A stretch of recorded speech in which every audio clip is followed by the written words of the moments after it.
Всем привет! В этом видео я показываю создание вот такой вот крышки прицепа, которую вы видите на экране перед собой.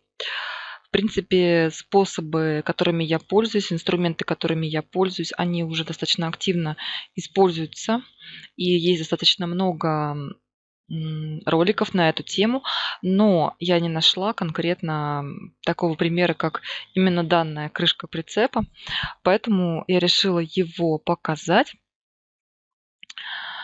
Собственно, почему? Ну, потому что пару лет назад я столкнулась именно с такой задачей, как проектирование вот такой вот крышки.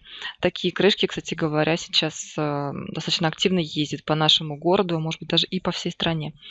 Поэтому думаю, может быть, кому-то будет полезно, и те же самые инструменты могут быть использованы, в принципе, в создании не только крышки прицепа, но и, например, верхнего багажника или любой подобной какой-то детали, вплоть до ванны и так далее.